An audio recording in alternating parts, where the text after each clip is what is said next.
This week on The Watchman, the Obama administration abandons Israel at the UN, allowing a vicious resolution to pass.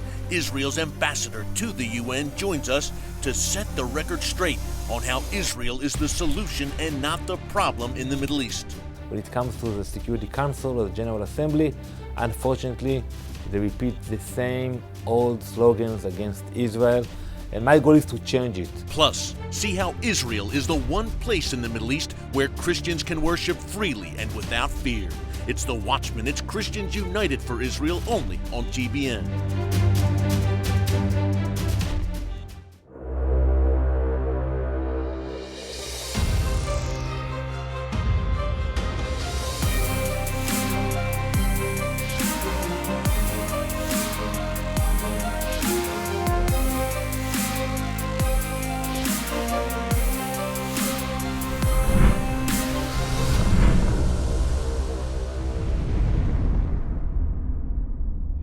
And welcome to The Watchman. Well, a new U.S. administration is preparing to take office, and President-elect Trump has vowed that he will stand with Israel, including at the UN, where the favorite pastime of the so-called international community is to demonize the Jewish state. Folks, talk about a time where evil is called good and good is called evil. Did you know that in 2016, the UN passed more resolutions against Israel than any other nation? That includes notorious human rights abusers like Iran, North Korea, China, and Cuba. That's UN. Unbelievable. And the last of those anti-Israel resolutions of 2016 was the most bitter. Why? Because the outgoing U.S. administration, led by President Obama, stood by and let it happen.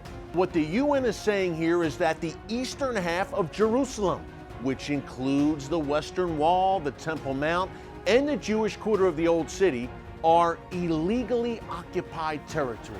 In other words, the Temple Mount, the holiest site in Judaism and sacred to Christians as well, where Solomon and Herod's temples once stood, where Jesus taught and chased out the money changers, is illegally occupied territory, illegally occupied by Israel. What the UN is saying, folks, is that Israelis building homes and playgrounds in Jerusalem and in the West Bank, known in the Bible as Judea and Samaria, are the main obstacle to Middle East peace. Not relentless Palestinian terrorism and not the Palestinian leadership's refusal to recognize Israel's right to exist. Oh no, it's Israel's fault. And guess what? The United States, which could have vetoed this shameful resolution, let it pass. Not only that, according to Israeli officials, the Obama administration actually worked behind the scenes to help put the resolution together and promote it at the UN on December 23rd, no less, the eve of Hanukkah and Christmas Eve.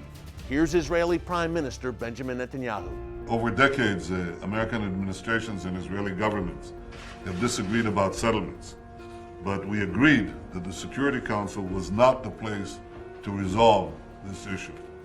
We knew that going there would make negotiations harder and drive peace further away. And as I told John Kerry on Thursday, friends don't take friends to the Security Council. Here's the problem. The Obama administration is not Israel's friend. Some people call the administration's actions at the UN a stab in the back, coming in the last weeks of President Obama's time in office. A final petty parting shot from the president at Israel. I call it a stab in the front, because if you follow the administration's stance towards Israel the past 8 years, culminating in the disastrous Iran nuclear deal, what happened at the UN should have been no surprise. And then, a few days later, Secretary of State John Kerry twisted the knife in a bit further. They have a choice. They can choose to live together in one state, or they can separate into two states. If the choice is one state, Israel can either be Jewish or democratic. It cannot be both. And it won't ever really be at peace. So Israel, the only democracy in the Middle East, cannot remain a democracy if it continues to be the world's one and only Jewish state? This flies in the face of the reality on the ground.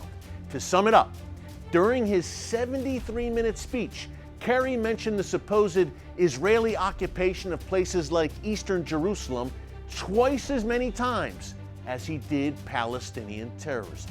Amazing. ISIS is on the march. Hamas, Hezbollah, and Iran are gearing up for war. Women and children are being slaughtered in Aleppo, Syria. Yet the Obama administration and the UN are obsessed with Israel. Here was Prime Minister Netanyahu's response to Kerry's speech. Israelis do not need to be lectured about the importance of peace by foreign leaders. Israel's hand has been extended in peace to its neighbors from day one, from its very first day. We prayed for peace. We've worked for it every day since then. Folks, it's for times like these that Christians United for Israel exists. We are America's largest pro-Israel organization with 3.3 million members nationwide and growing every day. We've got a strong response to this shameful UN resolution that we're going to be telling you about here on the show a bit later this month. It's going to be big. The body of Christ is going to send a message to the UN and our government about Israel, and you can be a part of it. You see the information there on your screen, so join with us, join CUFI, join this mighty movement of God as we stand up for Israel for such a time as this. Well, one person who's doing exactly that is Israel's ambassador to the United Nations, Denon. Ambassador Denon is doing a remarkable job making the case for Israel at a hostile UN. And he sat down with us recently to discuss his role and the new friends, yes, friends, Israel is making throughout the world. Take a look. Ambassador, I wanted to start with the UN, obviously. We hear so much about the bad when it comes to Israel at the UN, but we had some very good news recently. You were named to head a permanent committee at the UN General Assembly. This was a big deal, the first time an Israeli did that. Tell us why that was so important for you personally and for the state of Israel. First of all, I agree with you. The UN is still hostile to Israel. You look at the number of resolutions against Israel compared to the resolutions against Syria, with all the atrocities in Syria, you cannot understand that. Why they are focusing only in Israel and they don't deal with the real issues. But we had a great achievement when I was elected to chair the legal committee, the sixth committee at the UN, to be the first Israeli ever to serve as the chairman of a committee of the General Assembly. Indeed, it was a great achievement. And you should have seen, Eric, the great democracies of Iran, Yemen. They were opposing my nomination, saying that Israel should not head a committee. But at the end, we went to a vote. It was a secret ballot, and I received the support of 109 countries that stood and supported my nomination. And we are thankful for that. And for us, it's a great opportunity to show that we can do so much and we can actually show the real face of Israel. Yeah, I want to talk about some of the great things going on at the UN for Israel that you're spearheading. But as you said, there's a reputation well earned at the UN for hostility towards Israel, to say the least. In your time here as Israel's ambassador to the UN, what have you seen firsthand? What has the experience been like in combating that hostility? And we had the UNESCO resolution recently, which was ridiculous on a lot of levels. But what's it been like for you personally? How do you navigate that hostility as the ambassador? Further, I saw the gap between the private UN and the public UN. Privately, the ambassadors will tell you exactly what they think about Israel, and they appreciate, they even admire Israel, Eric. And that is amazing to see. They want to learn, they want to meet. But when it comes to the public arena, when it comes to the Security Council or the General Assembly, unfortunately, they repeat the same old slogans against Israel. And my goal is to change it. And I'm pushing them. Whatever you tell me publicly, privately, make it publicly also. Yeah, and you're really forming some relationships with other diplomats here from other countries, Ambassador. I think there was a trip to see Fiddler on the Roof with some fellow diplomats. Yeah, I call it soft diplomacy. Yes. So we invest a lot in soft diplomacy. We held a seder inside the UN for Israel's Independence Day. We invited the ambassadors to see Fiddler on the Roof on Broadway. It was a great show. It was a great evening. And we do a lot of events that actually we show Israel, and we invite them to come to Israel. You go a lot to Israel, Eric. even more than me. But we take ambassadors to Israel. I will be heading a second delegation that will go to Israel, and over there we'll be able to meet the people of Israel. We will fly with a helicopter. We will show them the borders, and they will see the challenges. So when you are there at the helicopter, and you see the Mediterranean Sea, and you see Judea and Samaria, you understand the story. Up next, more with Ambassador Danny Denon. Who are some of Israel's new friends in the world? The answer may surprise you. It's the Watchman. It's Christians United for Israel, only right here on TBN. Stick around. Christians United for Israel was created for such a time as this. God has raised Kufi up at this moment in history to stand between Israel and those who seek to destroy the Jewish state. Israel's enemies are on the move. As dark clouds gather on the horizon, tell the world you proudly stand with Israel. Be a courageous voice for biblical unity and moral clarity when you join Christians United for Israel. Show your love for the people of Zion with this beautiful symbol of unending support for Israel. Wear the pin and join Kufi, a movement of over 3 million defenders of Israel who are raising a torch of truth to defeat the darkness. Call the number on your screen or visit cufi.org/pin to receive your free pin that will show your proud support for Israel.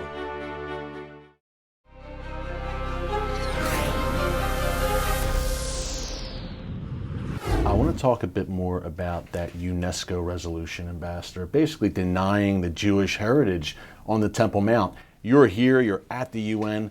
What were your thoughts when this came down? And why is this so dangerous, this UNESCO resolution? It's a ridiculous, shameful resolution saying that Jews don't have a connection to the Temple Mount. It's ridiculous. And when I speak with my colleagues, most of them are Christians, I tell them it's not offending only the Jews, but it's offending the Christians. Because if the Jews have no connection to Jerusalem, it goes for the Christian as well. And I think people understand that sometimes the radicals trying to embarrass Israel, but the outcome is exactly the opposite. They're embarrassing themselves. Because when you see the language of the resolutions, it has no connection to reality. No. It's interesting, though, because Yom Kippur was recognized at the UN for the first time under your ambassadorship. My philosophy is to respect all religion, but I demand that you will respect Judaism as well. So I put a kippah, the yarmulke. When I addressed the Security Council, we got Yom Kippur to be recognized as an official holiday of the UN. The same way we respect Christmas and Eid al-Fitr, now we respect Yom Kippur.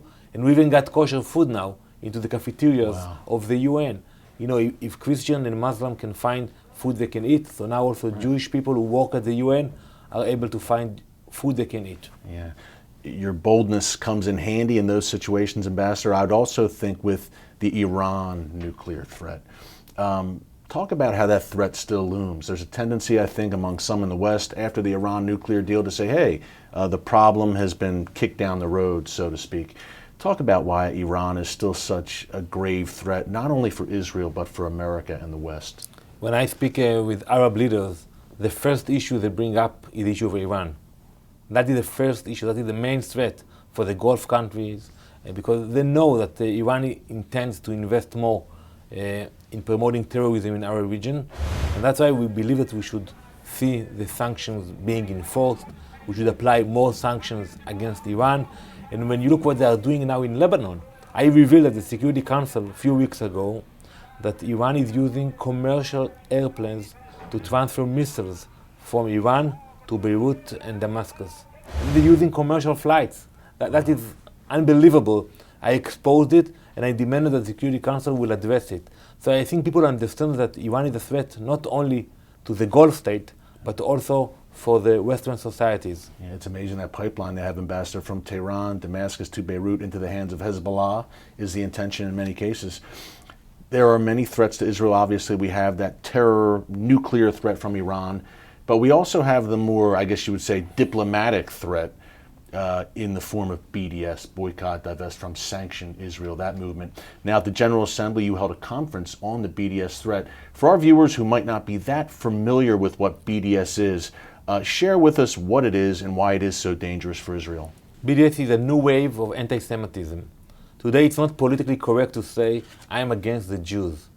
So those people who hate the Jewish people, they say we are against the state of Israel. And they call to boycott and to divest and to apply sanctions against Israel.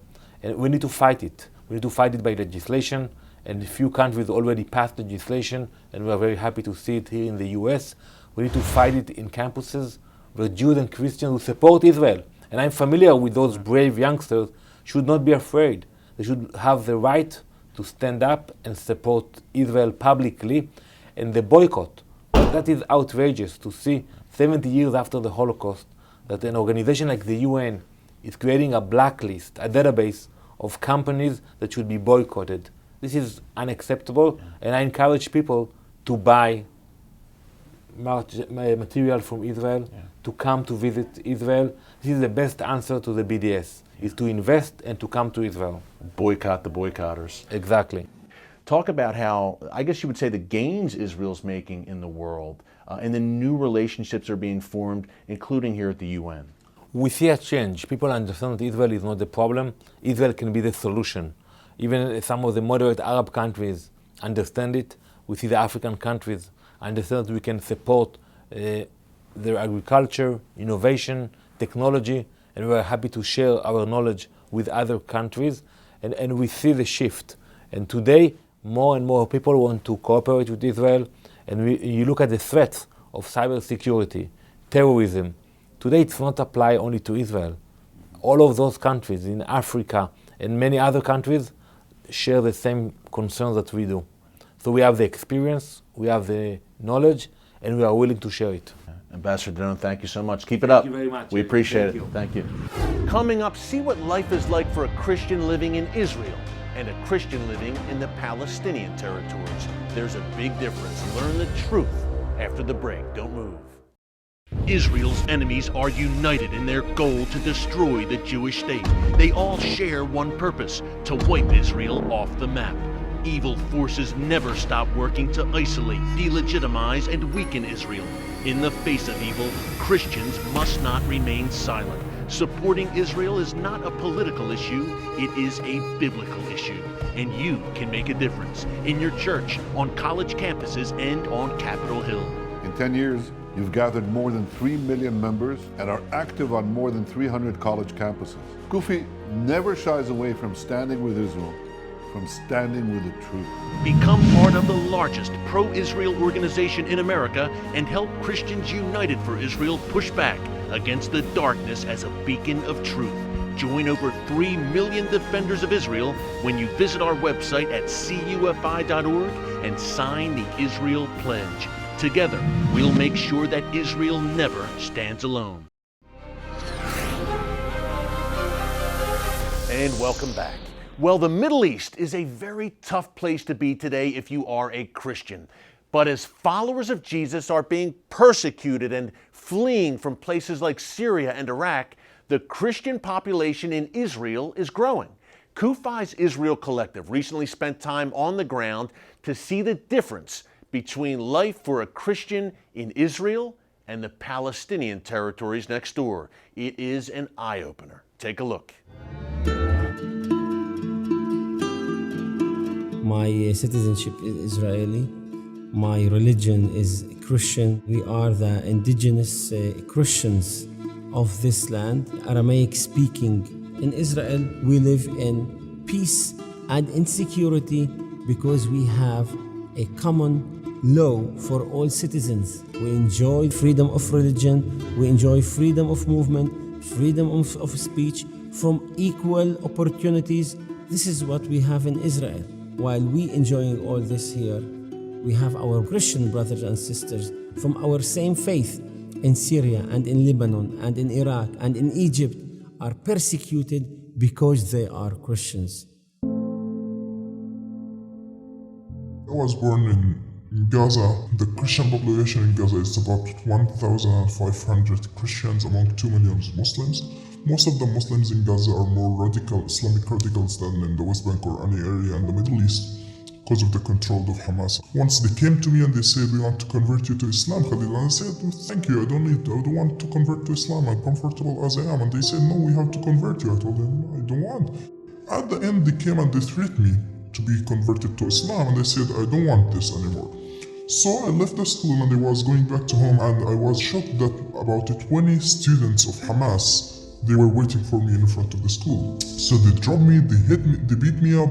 My father came to the school and he spoke to the manager and he said, Hamas student hit my son and I want to find solution for this. The answer of the manager was shocked for us also, that he said, the truth is your son insulted Islam, and because he insulted Islam, even if we killed him, we will not be guilty. So take your son and go back to home. In Egypt, if you build a church, you will be fined first of all and attacked by Muslim Brotherhood. And now we can see they're doing the same thing for Christians in Syria. They are persecuting Christians, slaughtering them, raping their women, taking their young ladies as hostages or sex slaves. In Israel, Christians, Jews, and other faiths living here in peaceful and coexistence way. If Israel will not be here and the Jews are strong, we as Christians will not be strong enough to stay and exist. If Israel not here, ISIS is here. And under ISIS, Christians will not exist.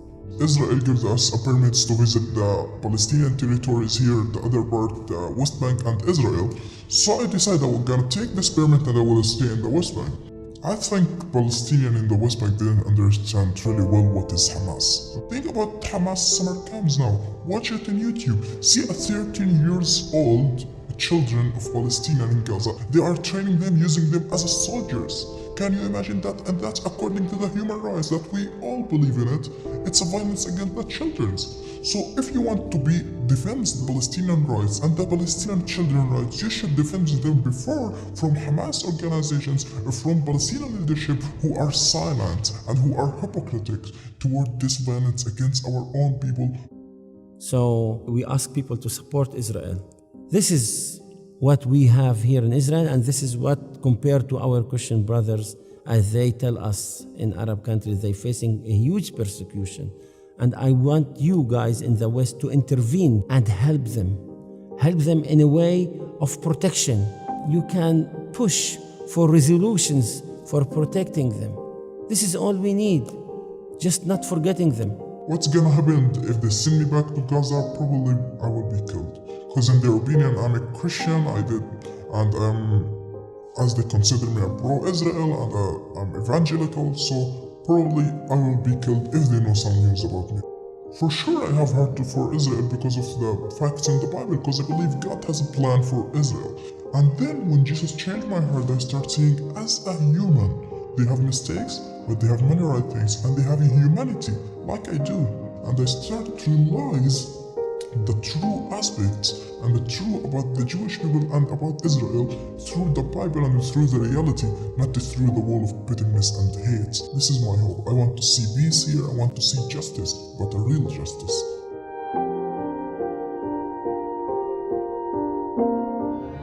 Up next, my final thoughts on what the world has in store for Israel and how the Trump administration and God will respond. It's the Watchman, it's Kufi, only right here on TBN. Stick around.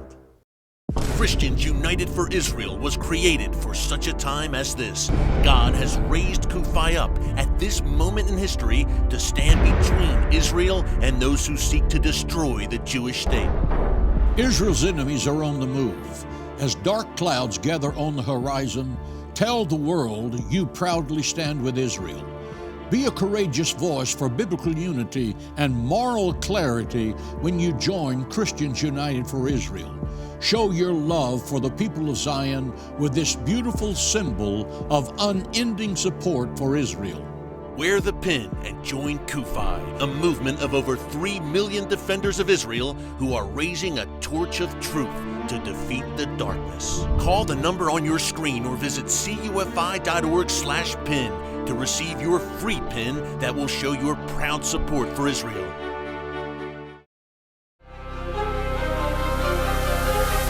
Welcome back. We've been talking about this evil, and I don't use that word lightly, evil, UN resolution that blames Israel for the conflict in the Middle East and gives barely a passing mention to Palestinian terrorism and incitement. Not only did the Obama administration refuse to veto this resolution, according to Israeli officials, the Obama team helped to engineer the resolution behind the scenes and reportedly even encouraged other countries to vote for it. And lo and behold, the resolution passed unanimously, with 14 countries on the UN Security Council, including Britain, France, New Zealand, and Spain, voting for it. President-elect Donald Trump responded to the Obama administration's betrayal of Israel at the UN by saying, quote, "We cannot continue to let Israel be treated with such total disdain and disrespect. They used to have a great friend in the U.S., but not anymore. The beginning of the end was the horrible Iran deal, and now this UN resolution. Stay strong, Israel," he wrote. January 20th is fast approaching. Yes, it is. And folks, I think we are going to see a very welcome change in the U.S.-Israel relationship under the Trump administration. But there's even better news for Israel, and that comes from the Word of God. In the book of Amos, chapter 9, verse 15, the God of Abraham, Isaac, and Jacob says, "I will plant Israel in their own land, never again to be uprooted from the land I have given them." Ladies and gentlemen, we serve a promise-keeping God, and that means Israel is here to stay. All the UN resolutions in the world cannot change that. Our team here at Christians United for Israel will do everything we can to support Israel and stand with the Jewish people. God created CUFI for this moment in history to be salt and light, to stand in the gap. And for Zion's sake, we will not remain silent, and we want you to join us. Call the number on your screen or visit cufi.org and join the movement. Well, thanks for joining us this week here on The Watchman. Until next time, God bless you. And remember, never hold your peace.